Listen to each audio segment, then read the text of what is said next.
Mary Bell, serial killer at the age of 11. May 24, 1968. The body of a 4-year-old boy named Martin Brown was found in Scotwood, England. The child's body was recovered from under an abandoned house. After initial investigation, the police assumed that the child died after falling from the roof. As a result, the police did not take the investigation any further. Just a few weeks later, another brutal murder took place in the area, based on which panic spread in the minds of the local people. On July 31st, 1968, the body of a 3-year-old boy named Brian Howe was recovered. The police started investigating the murder. In the second murder, the assailant cut the hair of the 3-year-old child, Brian. His legs and genitals were cut and bruised. But the police can't find out who did these 2 murders. Why did it? The assailant wrote M on the stomach of the 3-year-old child with a blade. After the brutal murder, parents panicked about their children. While investigating, the police found out that an 11-year-old girl was behind the 2 murders.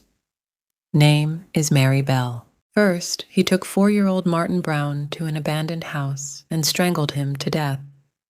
After that, he was pushed from the roof of the house. After the murder, he leaves a handwritten note next to the dead body.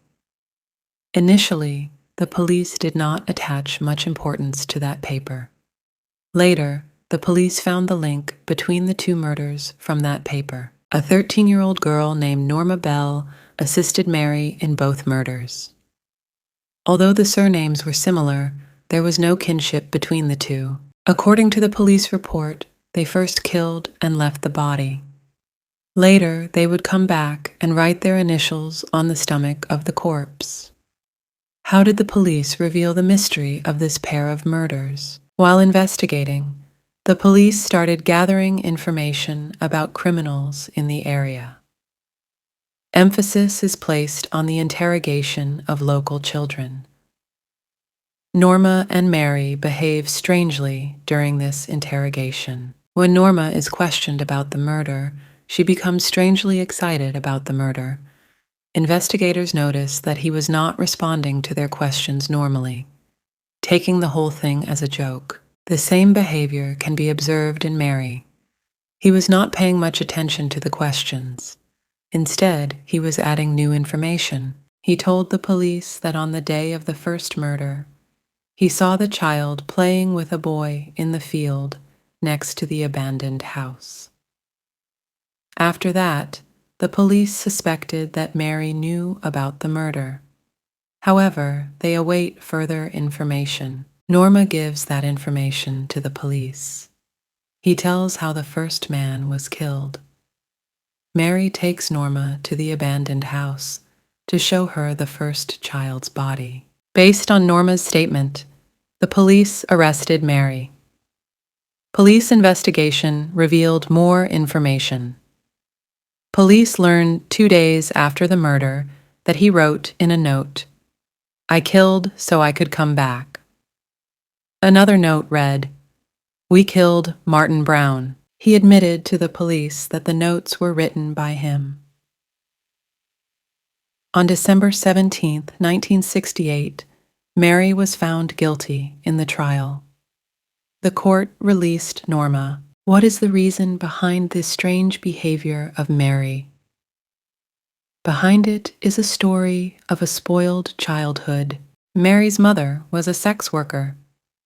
After birth, mother wanted to throw him away.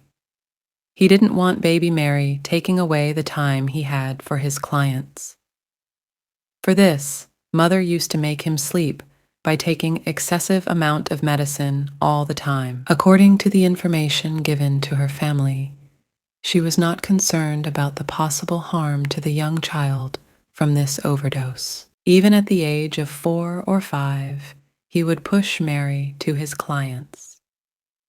It was these traumatic experiences that pushed Mary towards her strange behavior, making her a serial killer. Mary once tried to escape from prison while incarcerated, but caught. He was released in 1980 after serving 12 years in prison.